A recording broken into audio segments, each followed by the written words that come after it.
To my YouTube channel. आइए दोस्तों, मैं आज आपको सेंटेंस के बारे में पढ़ाऊंगा। सेंटेंस होता क्या है, सेंटेंस का फॉर्मेशन कैसे होती है, इस बात को आप ध्यान रखें। पिछले क्लासेस में हमने पढ़ा था कि इंग्लिश की शुरुआत होती कैसे है। आज सेंटेंस के बारे में पढ़ेंगे। स्टार्ट करते हैं।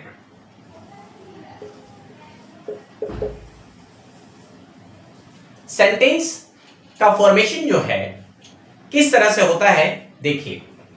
सेंटेंस जो बनता है उसमें तीन चीजों का रोल सबसे प्रथम होता है, वो होता है सब्जेक्ट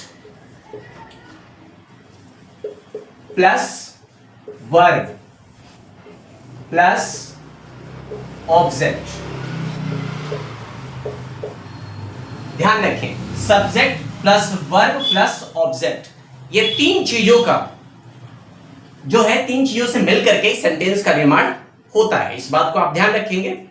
अब जो है सेंटेंस में, अब ये जो आपको दिख रहा है subject plus verb plus object, अब हम सबको जानने के लिए, सेंटेंस को जानने के लिए हमको इसके बारे में जानना पड़ेगा कि सेंटेंस होता है, सेंटेंस में ये सब्जेक्ट है तो सब्जेक्ट क्या होता है, अगर वर्ब है तो वर्ब क्या होता है, ऑब्जेक्ट है तो ऑब्जेक्ट क्या होता है। बहुत सारे स्टूडेंट्स में ये अंडरस्टैंडिंग उनके काफी ज्यादा दिक्कत होता है उनको समझने में कि सब्जेक्ट क्या है, कितने प्रकार का होता है, कैसे इसको इस्तेमाल किया जाता है, वर्ब क्या होता है, ऑब्जेक्ट क्या होता है। They are confused with this.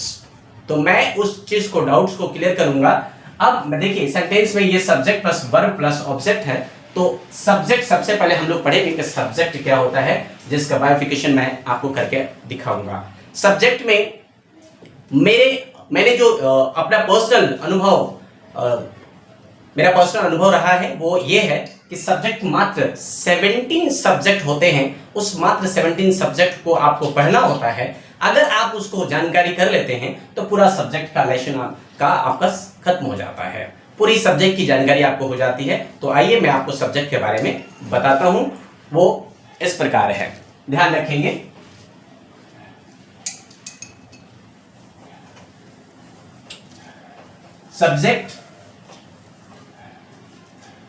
Subject को हम तीन भागों में बांटते हैं। सब्जेक्ट को हम लोग तीन भागों में, मैं यहां लिख लेता हूं, आपको दिक्कत हो सकती है।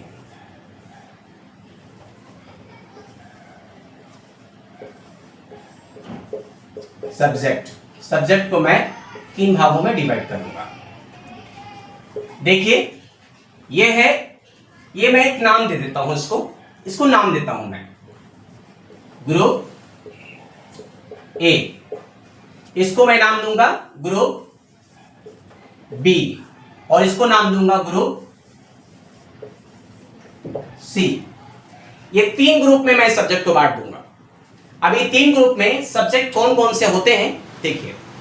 आप ये सारे सब्जेक्ट पढ़े हैं, लेकिन आपको जानकारी इसके बारे में नहीं है। देखिए, ही, शी, इट, दिस, दैट, ठीक है, ये सब वर्ड से आप परिचित हैं।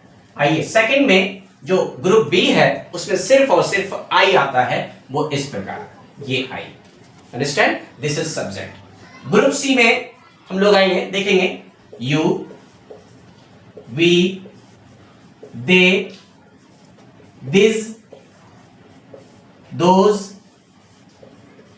ये होते हैं। ये सब्जेक्ट, पूरा ये सब्जेक्ट होता है। ध्यान रखेंगे, ये पूरी तरह से ये subject, group A, group B और ग्रुप सी। इसको आपको समझने की जरूरत है, इसकी पूरी हिंदी आपको आनी चाहिए। ये सब्जेक्ट जो है, ये ग्रुप ए का सदस्य है, ये ग्रुप बी का और ग्रुप सी का।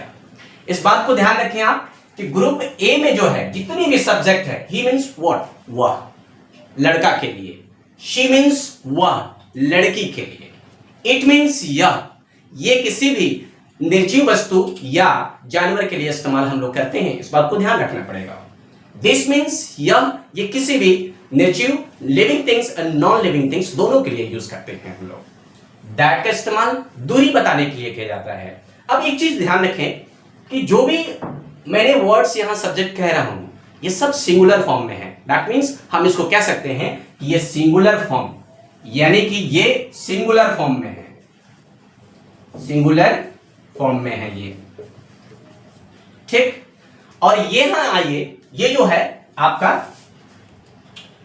ग्रुप सी में यू मीन्स तुम लोग, आप लोग, वी मीन्स हम लोग, दे मीन्स वे लोग, दिस मीन्स ये, दोज मीन्स वो।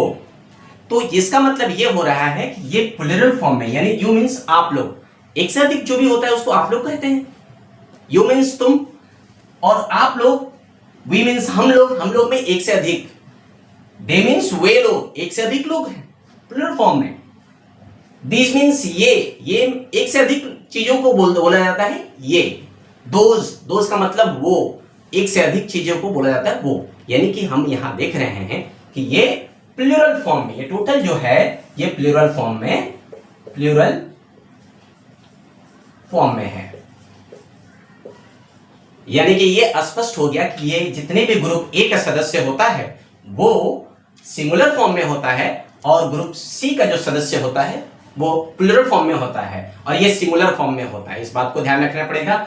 आई ही एक सिर्फ और सिर्फ इकलौता है। जिस प्रकार से एक इकलौता माँ बाप का बेटा नटखट होता है, वैसे ही ये भी एक नटखट है। इसके बारे में बताऊंगा कि आगे चल करके ये किस तरह से नटखट करता है। ये वर्ब्स के साथ जब इसका मैचिंग करते हैं हम, तो वहां पर इसकी खासियत समझ में आएगी, और आगे वाले वीडियोस में मैं आपको इसके बारे में समझाऊंगा। फिलहाल इस वीडियो में आप इतना जानिए, और इसके जितने भी जो सब्जेक्ट्स है उसके हिंदी की जानकारी करना जरूरी है। आप इसको जानकारी कर लीजिए, याद कर लीजिए। अगली वीडियो में मैं फिर मिलूंगा आपसे, और इसके आगे से मैं आपको समझाऊंगा कि कैसे ये सब्जेक्ट्स होते हैं और यूज कैसे किए जाते हैं, इनके साथ कौन सा वर्ब इस्तेमाल किया जाता है, वो तमाम जानकारियां मैं आपको दूंगा।